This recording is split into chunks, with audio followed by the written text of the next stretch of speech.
Hi, my name is Jeffro, and this is Digital Dominance, the podcast for service-based small business owners who are ready to seize the recognition and growth that their company deserves. You've worked hard to build a business you're proud of. Now it's time for Digital Domination. Welcome back to Digital Dominance. Today, I'm thrilled to be joined by Michael McLean, who is, in the words of Dan Kennedy, a true marketing genius. Michael is a former professional hockey coach turned 8-figure entrepreneur and business coach. Michael specializes in helping elite-driven entrepreneurs make more money, have more fun, and give back generously. In this episode, we're going to dive into email list building for small business owners, the role of infotainment in 2024, 2025, and beyond, and how to master social media for your business without becoming its slave. So, Michael, welcome to the show. Thank you, Jeffro. It's great to be here. I didn't even know Dan Kennedy said that. I must have caught him on a good day. Well, I saw it on a couple of your landing pages. So I was curious to hear how you even came into contact him, how you knew him. Oh, Dan and I are longtime friends and allies. I've been a student of Dan's for 25 years. When I first started as an entrepreneur, I was struggling, and the very first book I ever bought was one of those little $9 no BS business books. And I opened up the first page. I remember sitting in my truck and I was like, I've never heard anybody talk like this about business. And the first paragraph, Dan was saying, this book will either make you a better entrepreneur or it will scare you away from the game. And ever since then, I've been in his masterminds, and I won his 2010 back in the day. I won the GKIC Dan Kennedy Marketer of the Year.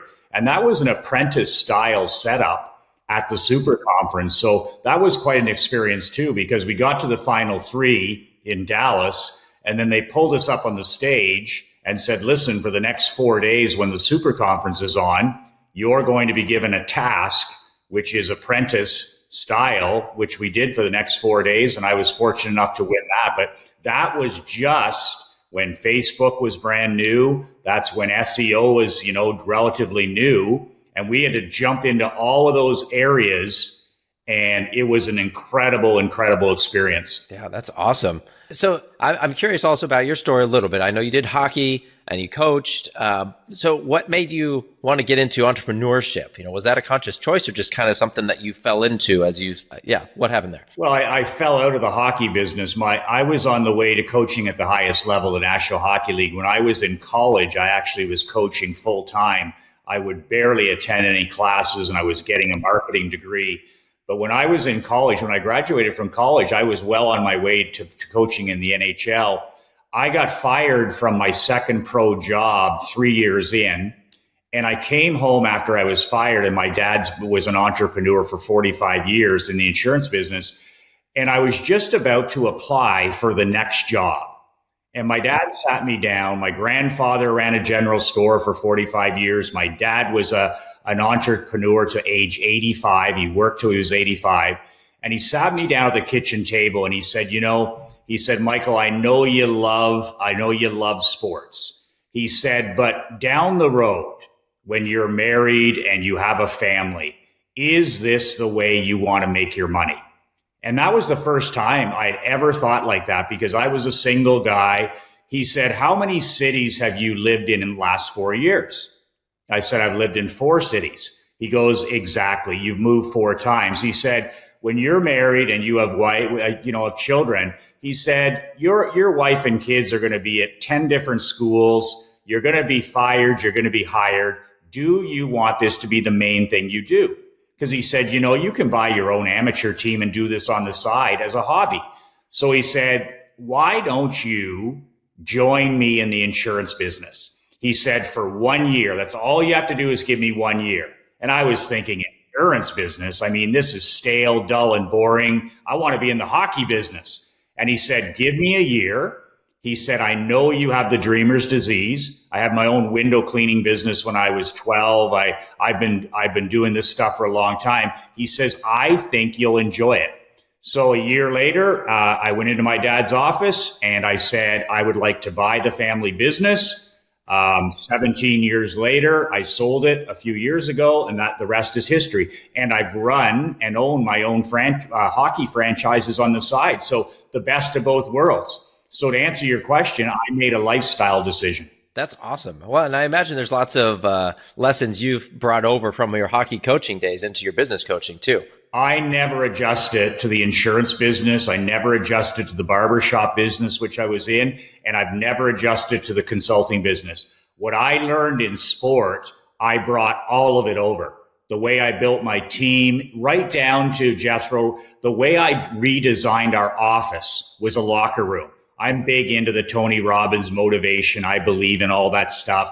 So, I mean, I had all the successory quotes. I had the offices with lots of natural light and fresh air. And I really decided that I was going to be a teacher and a coach. So in all the small businesses I've been in, I've really viewed myself as a coach, and I brought those habits and behaviors over into business. Awesome. Well, I really like that, because at the end of the day, if you want to be a high level entrepreneur, you have to be building your people and then let them build the business. So that the fact that you started that way is telling, because I think a lot of people have to figure that out.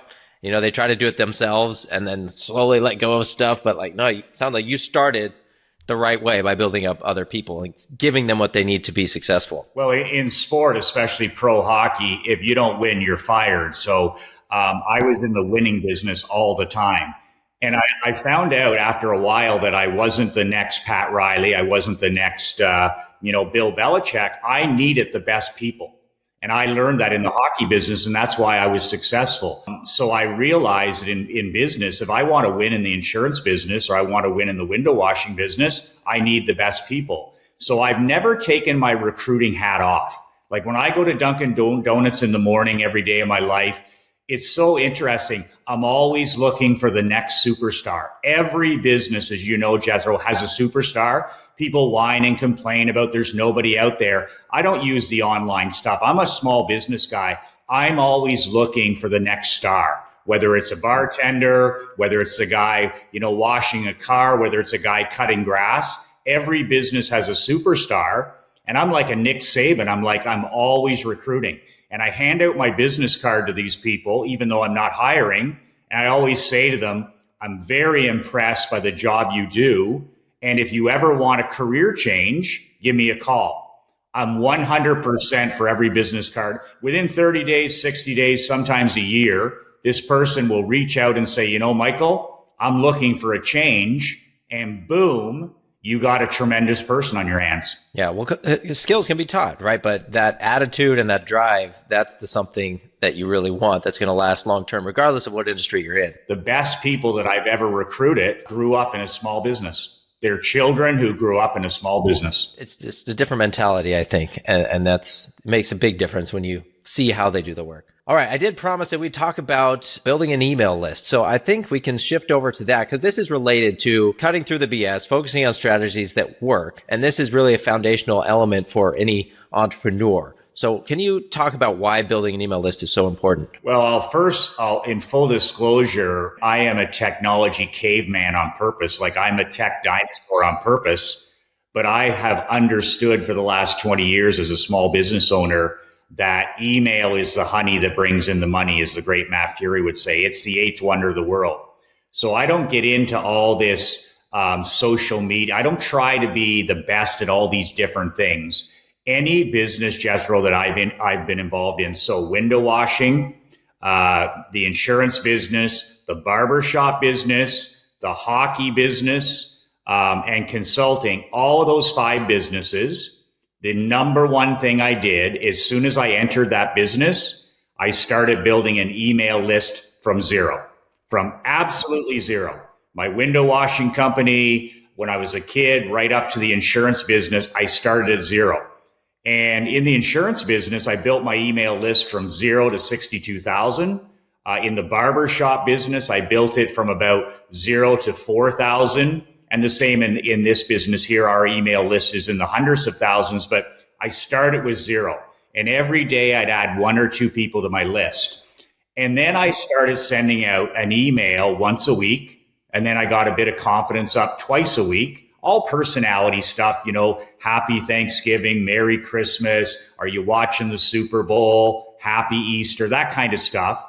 And in the PS, I would just make an offer for my services. Like if you'd like a quote on your home and car insurance, give me a call anytime. And it just trickles to the point where you can send out an email anytime and give your business a boost of income, referrals, whatever it is. But nothing for me has been as powerful as the email list. And I've used digital marketing, which I know very little about.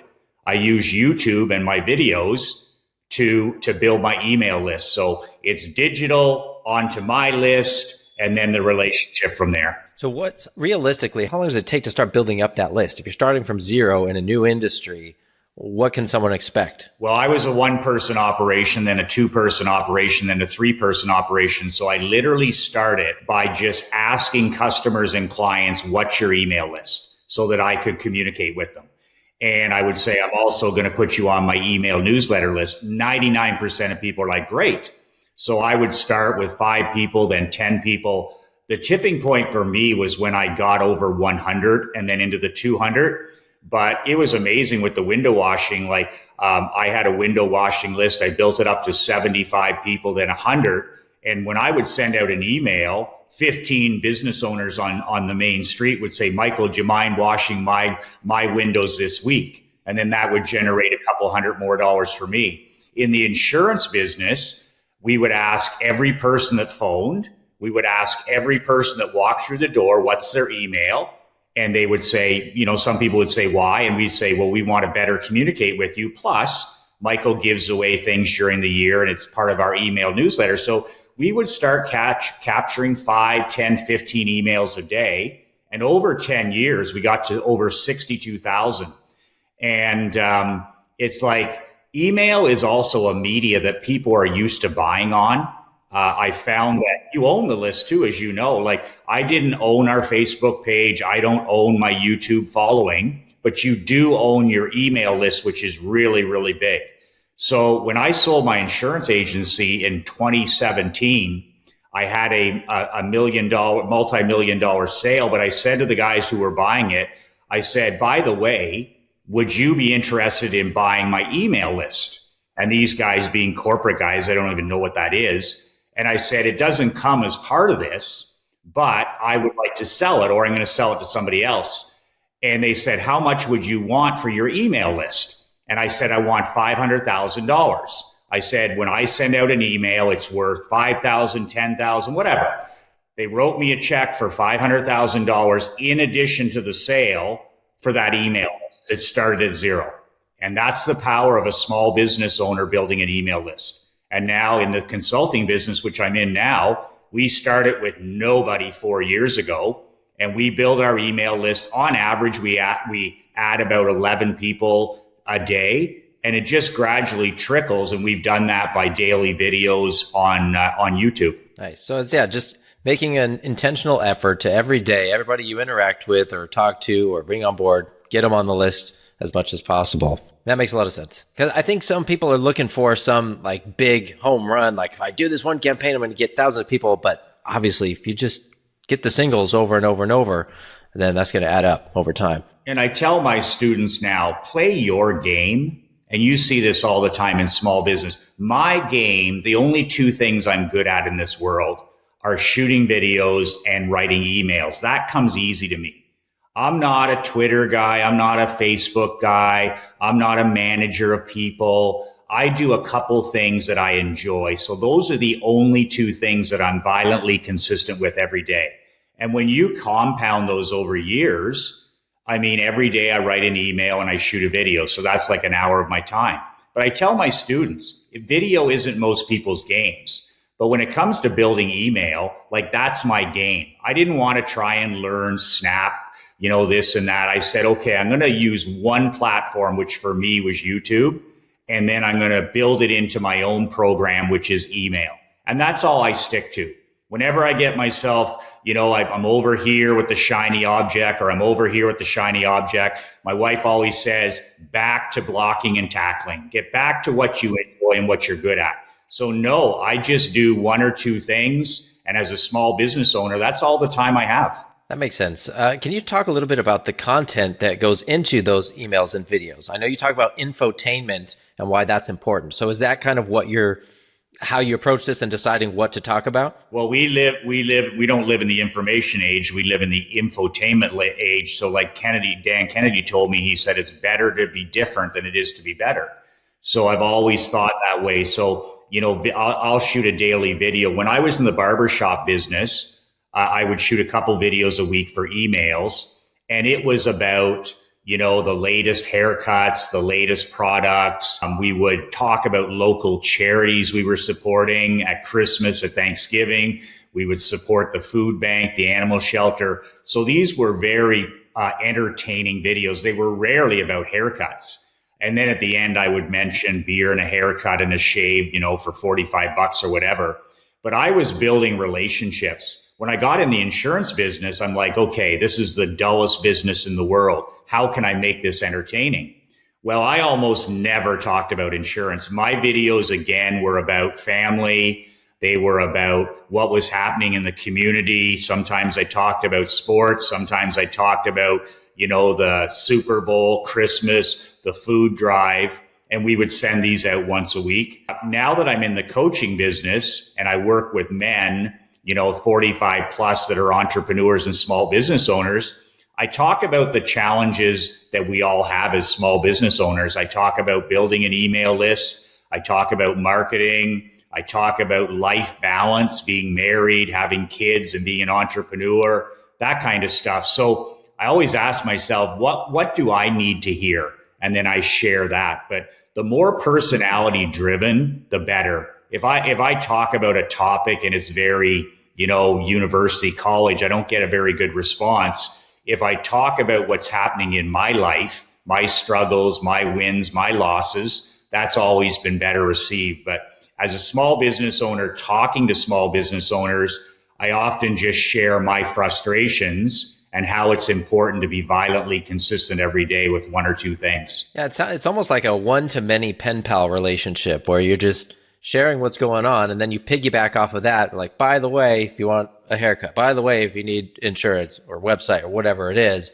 And so I think that makes it a lot more approachable for business owners, because I think we get in our own heads and like, I got to talk about this topic, and how do I make that sound not boring? And like you said, with insurance, like we go into this mentality, okay, I have to talk about insurance all the time. But in reality, that's not the case. My emails and videos, and most people don't have to do videos, and email is just as powerful without a video.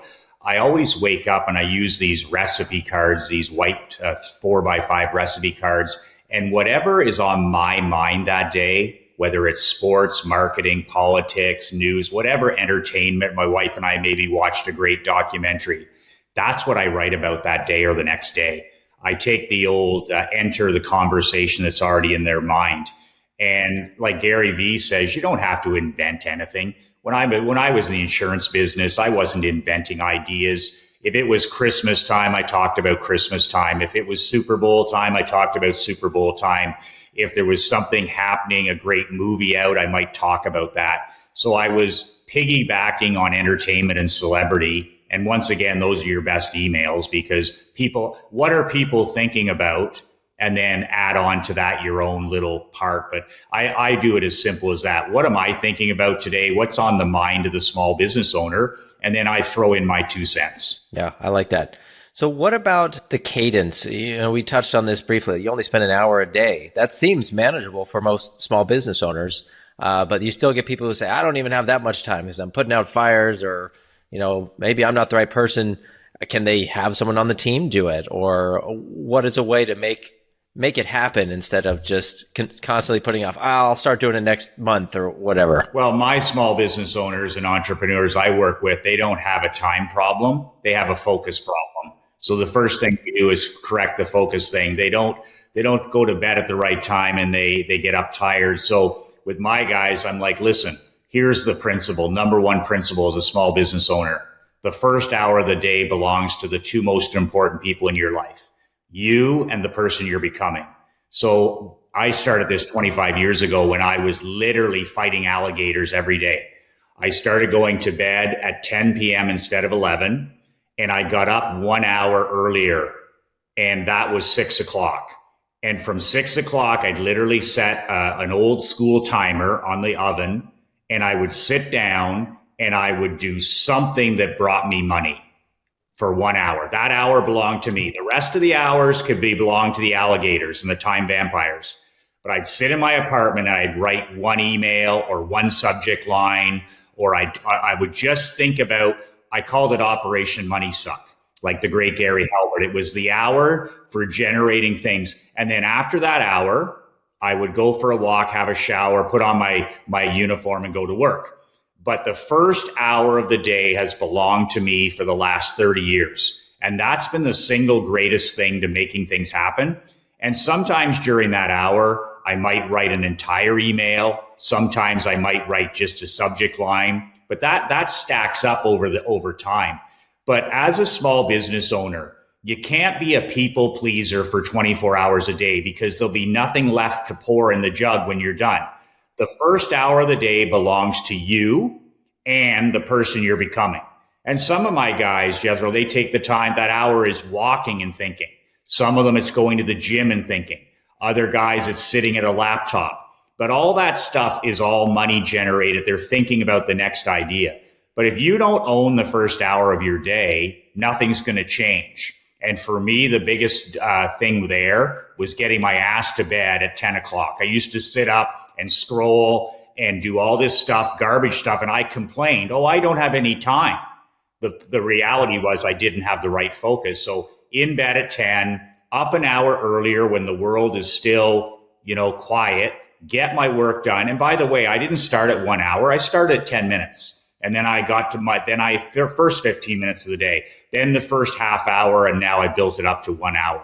But you've got to own the first hour of the day. Yeah, I recently started reading Atomic Habits by James Clear, and it's that same idea, right? Just little tweaks every day. It's going to make it better, and you can progress to where you want to be. Because if you're always looking for that big, huge shift, you just can't fit that in. But little stuff you can do.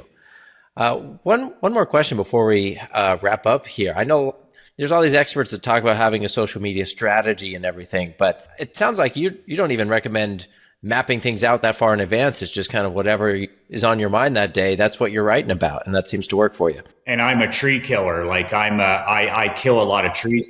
When I was in the insurance business, I did 140,000 flyers a month. I was on television. I was on radio. I did no social media. So, my books are print books. My newsletter's a print newsletter. I have a higher, more affluent customer and entrepreneur when you get into the print business. The thing about social media that I don't invest time in is I don't own the platform, and I can be booted off there. You can be booted off of Facebook or Insta, whatever, for no reason at all. So I post my videos every day on YouTube, but I understand I'm a guest. So all I do is use that platform to build my email list. So when I shoot a video at the Michael McLean Show, the first thing I say is you can download a free copy of my brand new book. Then people, what do? They got to trade their email for the book. So every day, 11, 12, sometimes 80 people download the book, and then I have their email. So that's how. So if YouTube says goodbye to me tomorrow, that's perfectly okay because it's their platform. I don't try to beat algorithms or any of this nonsense. I'm just like, okay, I'm going to offer them something of value and get them off there so that I own the pipes. I own the email pipe. I don't own the YouTube pipe.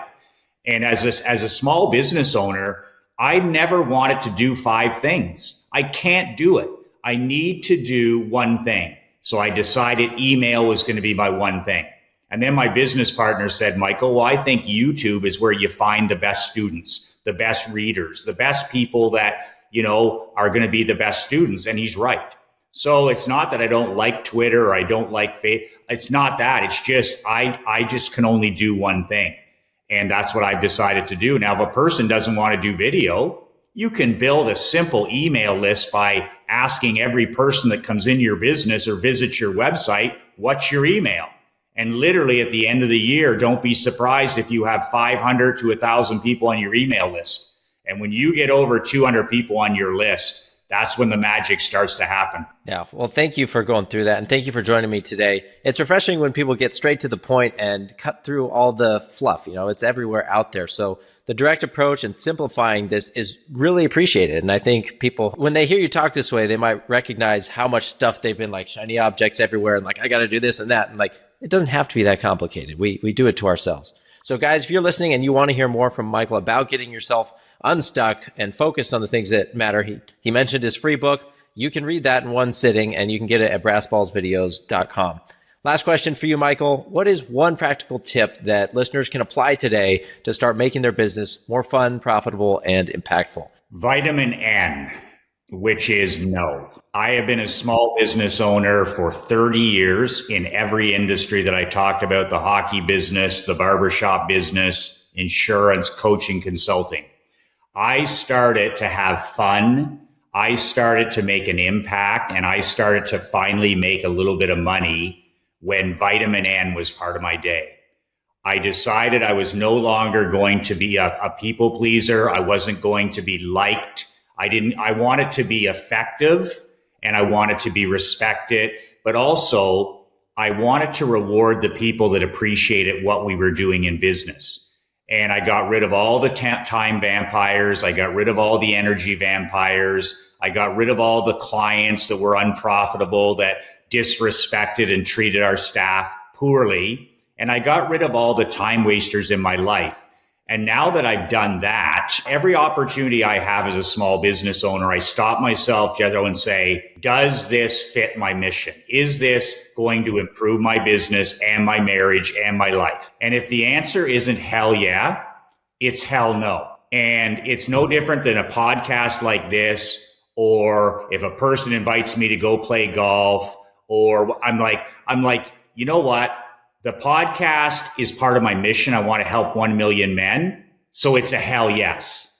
I had 5 other opportunities today to do this. And I'm like, well, those are great, but then I couldn't drive my daughter to school, or I couldn't have lunch with my dad, or I wouldn't have time to do my email, or I wouldn't have time to do my video. So those are easy no's for me. But people say to me all the time, they're like, how do you become an 8-figure entrepreneur from zero? And I'm like, it's not how, it's what not. It's saying no to almost everything. Warren Buffett said that. That's Warren Buffett's secret plan. It's no to everything. And if it doesn't fit your mission, if it doesn't fit your values, then you got to build that habit, that muscle of vitamin N, which is no.